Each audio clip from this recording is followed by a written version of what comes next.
কোনো কুলাঙ্কার কোরআনের বিরোধিতা করে তবে তাকে ওপেন ফাঁসির ব্যবস্থা করা হোক। ফাঁসি চাই, ফাঁসি চাই, আবু সাইদের ফাঁসি চাই। কিছু সহযোগী, কিছু কুলাঙ্গার, তারা মুসলমান হতে পারে না, এরা কাফের, এবং যারা সমর্থন করেছে তারাও কাফের। এই বাংলাদেশ ওলি আল্লাহ দেশ, এই বাংলাদেশ ইসলামী রাজনীতি দেশ, তাকে গলায় রশি দিয়ে ঝুলানো দরকার। তো আমার রসুলের বিরুদ্ধে, আমার আল্লাহর বিরুদ্ধে যদি কেউ কথা বলে, এটা পৃথিবীর কোন মুসলমান মানতে পারে না। আমার আল্লাহকে নিয়ে কথা বলবা, আমার রসুলকে নিয়ে কথা বলবা, কোরআনকে নিয়ে কথা বলবা, কোরআন অবলম্বন করবা, আমি থাকতে মুসলিম সমাজ কখনো তা মেনে নিতে পারে না। এই আবু সরকারকে সর্বোচ্চ শাস্তি, ফাঁসির আইন পাশ করতে হবে। যদি না করা হয় বাংলার জনগণ নিস্তব্ধ থাকবে না। তাদের বাক স্বাধীনতা, আমাদের হাত স্বাধীনতা হলো তাদের গর্দান থেকে কল্যাণ হয়ে যাবে ইনশাআল্লাহ। আজকের এই আবুল সরদারের কোরআন অবমাননার দায়ে তাকে শাস্তি দেওয়ার উদ্দেশ্যে আজকের এই নামাজ বাস্তবায়ন কমিটির সভা ও বিক্ষোভ মিছিল। আমি আমার এই সরকারকে বলতে চাই, আপনি মুসলিম, আপনি মুসলিম অধ্যুষিত এলাকাতে আপনি উপদেষ্টা, সুতরাং এই বাংলার জমিনে যদি কোনো কুলাঙ্কার কোরআনের বিরোধিতা করে তবে তাকে ওপেন ফাঁসির ব্যবস্থা করা হোক। আমি সরকার সহ সরকার প্রধানের সবাইকে বলতে চাচ্ছি, দিন দিন কোরআনের অবমাননাকারীরা বেড়েই যাচ্ছে। ফ্যাসিস্ট সরকারের আমলে যারা হালুয়া রুটি খেয়ে সমাজে অরাজ্য সৃষ্টি করেছে, সেই ফ্যাসিবাদরা এখন কুমন্তরে ভারতের ইশারায় আজকে জমিনে বিশৃঙ্খলা সৃষ্টি করছে। এই আবুল সরদার, তার ভিতরে নিশ্চয় ইন্ধন আছে, তিনি একাই কাজ করতে পারে না। সে জঘন্যভাবে মানুষের সামনে কোরআনের উপর অবমাননা করেছে। সুতরাং 18 কোটি তৌহিদি জনেরা যদি ফিক্কার দেয়, সে নিমেষে বল গুচি শেষ হয়ে যাবে।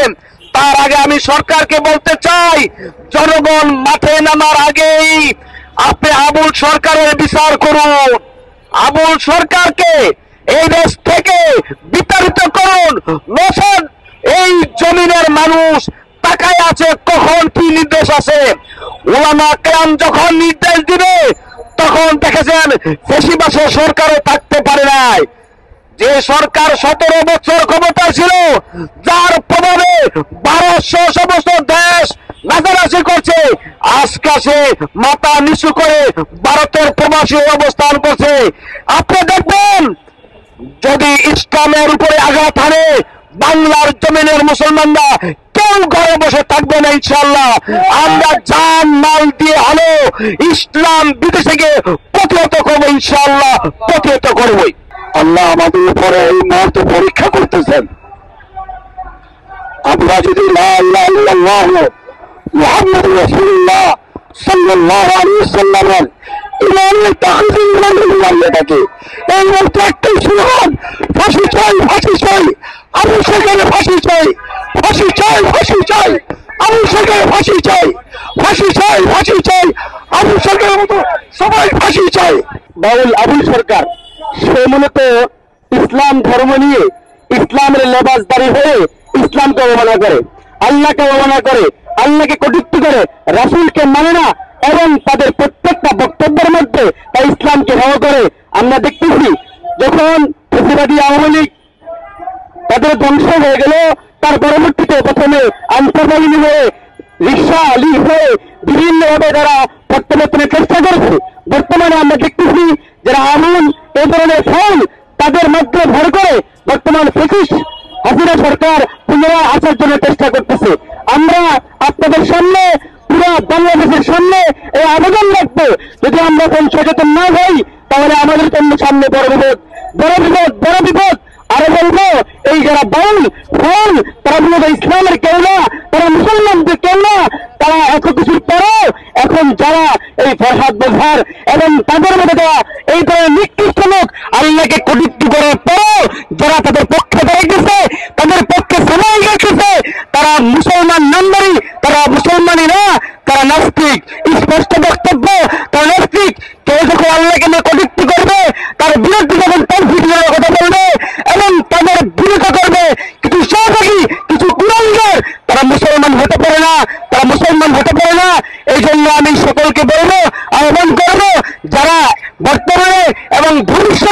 আল্লাহ এবং ইসলামকে নিয়ে কটূক্তি করবে, তাদের একমাত্র শাস্তি হবে ফাঁসি, এছাড়া অন্য কিছু হবে না।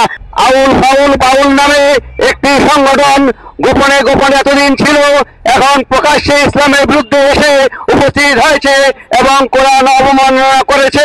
আমি মনে করি যেভাবে কোরআন অবমাননা করেছে কোন কাফেররাও আজ পর্যন্ত এটা করতে পারে নাই। তাই আমি মনে করি মাত্র 30% টাকায় জমির মালিক হয়ে নতুন বাংলাদেশের গড়ে তোলার স্বপ্ন দেখা বাংলা বসতি। এরা কাফের এবং যারা সমর্থন করেছে তারাও কাফের, কেননা যারা কুফরিকে কুফর মনে করে না তারাও নিজেদেরকে সেভাবেই মনে করে। অতএব যারা কাফের এবং যারা তা কাফেরদেরকে সমর্থন সাহায্য করে তারাও কাফের বলে বিবেচিত। আমি বলতেছি না, এটা কোরআনের আয়াত দ্বারা প্রমাণিত হয়েছে। অতএব দেশবাসী জানুক, যারা কাফেরদের সাথে আজকে নির্বাচনের জন্য একত্রতা ঘোষণা করেছে, ভোট সংগ্রহের জন্য পায়তারা করেছে, তাদেরকে প্রতিহত করতে হবে। আপনারা জানেন স্বৈরাচার পতনের পরে এক এক ভাবে স্বৈরাচার আবার আমাদের মাঝে মাথা চারা দিয়ে দাঁড়াতে চায়, কখনো বাউল ভাবে, কখনো ফাউল ভাবে, আবার কখনো রিক্সা চালক হিসাবে। আসলে বাউল সম্প্রদায়ের সাথে আমাদের কোনো মতবিরোধ নাই, তারা তাদের মতন থাকবে। যখনই আল্লাহ এবং আল্লাহ রাসূলের বিরুদ্ধে যখন তারা কথা বলবে তখনই তৌহিদি মুসলমান তাদের টুটি চেপে ধরবে। এই বাংলাদেশ মুসলমানের দেশ, এই বাংলাদেশ ওলি আল্লাহর দেশ, এই বাংলাদেশ ইসলামী রাজনীতির দেশ। এই বাংলাদেশে কোন আউল ফাউল তাদের নামে কোনো ভণ্ডামি চলবে না, তাদের নামে কোনো ভণ্ডামি চলবে না। এই বদমাইশ ফাউল আবুল সরকার বেয়াদবি করেছে, একটা পয়েন্টই যথেষ্ট। অতএব তাকে গলায় রশি দিয়ে ইয়ের সাথে ঝুলানো দরকার। বাংলার মানুষের সামনে, এই 17-16 কোটি মানুষ মুসলমানের সামনে আল্লাহর সাথে বেয়াদবি যা কাফের মুশরিকরা বন্ধ করতে পারে না তারা করতেছে। আর এই আবুল সরকারের যারা সমর্থন করতেছে তারা আবুল যদি হয় বাউল, ওরা হচ্ছে ফাউল। এই ফাউলদেরও বিচার করতে হবে। ভাই আমার, আমাদের সোচ্চার হতে হবে, এমনভাবে সোচ্চার হতে হবে আগামীতে কেউ যেন আমার আল্লাহর বিরুদ্ধে, আমার নবীর বিরুদ্ধে, আমার ইসলামের বিরুদ্ধে, আমার কোরআনের বিরুদ্ধে কথা বলতে সাহস না পায়। আজকে আমার বাপের বিরুদ্ধে যদি কথা বলে আমি তার ব্যাপারে কিছু বলবো না, কিন্তু আমার বংশের ব্যাপারেও যদি কথা বলে তাও আমার যায় আসে না। কিন্তু আমার রসুলের বিরুদ্ধে, আমার আল্লাহর বিরুদ্ধে যদি কেউ কথা বলে এটা পৃথিবীর কোন মুসলমান মানতে পারে না। মুহতারাম হাজিরিন, আজকের গণসমাবেশের বিক্ষোভের একটাই দাবি, আবুল সরকার তথা কথিত যত আবুল বাবুল এবং ফাউল আছে, তাদের দোসররা আছে, তাদের একটাই দৃষ্টান্তমূলক শাস্তি বাংলাদেশের জাতীয় মসজিদ বাইতুল মুকাররমের সামনে, সমস্ত মুসলমানদের সামনে, সকলের সম্মুখে ফাঁসির দাবি জানাচ্ছি আমরা। তাদেরকে যদি ফাঁসি দেওয়া হয় বাংলাদেশের সমস্ত মুসলমানদের ইমান আত্মা শান্তি পাবে, ইমানের আত্মা শান্তি পাবে। মুসলমানদের দাবি হচ্ছে আল্লাহর বিরুদ্ধে কথা বললে কেউ মেনে নিতে পারবে না, আমার রসুলের বিরুদ্ধে যদি কথা বলে কেউ মেনে নিতে পারবে না। আল্লাহ রসুলের হাদিস আছে, আল্লাহ রসুলের বিরুদ্ধে কেউ কথা বলে ফাকতুলুহু মান সাব্বা নাবিয়ান ফাকতুলুহু, যে রসুলের বিরুদ্ধে কথা বলবে, আল্লাহর বিরুদ্ধে কথা বলবে, যেখানে পাবে সেখানেই তাদেরকে কতল করা ওয়াজিব হয়ে যায়। তোমার বাপ দাদার পরিচয় না থাকতে পারে, আমি আমার বাপে বিশ্বাসী, আমি আমার দাদায় বিশ্বাসী, আমি মুসলমান হিসাবে আমার আল্লাহর রসুলে বিশ্বাসী। বিদায় আমার আল্লাহকে নিয়ে কথা বলবা, আমার রসুলকে নিয়ে কথা বলবা, কোরআনকে নিয়ে কথা বলবা, কোরআন অবলম্বন করবা। আমি থাকতে মুসলিম সমাজ কখনো তা মেনে নিতে পারে না। তুমি বলতে পারো, তোমার বলার অধিকার আছে, তুমি বলো, আমার কোনো আপত্তি নাই। তবে আমার মুসলিম সমাজ যদি তোমার জিহ্বা টেনে ছিঁড়ে ফেলে, তোমার কলিজা চুপিয়ে ফেলে, আমার কোনো অধিকার হরণ করার তোমার কোনো সাহস নাই, থাকবে না। আবুল সরকার মনে হয় একটা, কিন্তু যখন তাকে গ্রেফতার করা হলো তখন আমরা বুঝতে পেরেছি এই বাংলার জমিনে আরো হাজার হাজার আবুল সরকার রয়েছে। শুধু এক আবুল সরকারকে গ্রেফতার করলেই চলবে না, আরো যে সমস্ত আবুল সরকার রয়েছে, তাদের প্রেতাত্মা রয়েছে, তাদেরকেও গ্রেফতার করতে হবে। যে কোরআনের মধ্যে এত নাসানাসি কেন? কোরআনের মধ্যে কুল আউযু বিরাব্বিন নাস, মালিকিন নাস, ইলাহিন নাস, এই নাস আল্লাহ তাআলা নাস বলতে মানুষকে বুঝিয়েছে, আর সে এটাকে তুলনা করেছে কিসের সাথে? তুলনা করেছে বাংলাদেশের মাতৃভাষা নাসানাসির সাথে। অথচ তার মাথা কতটা বিকৃতি!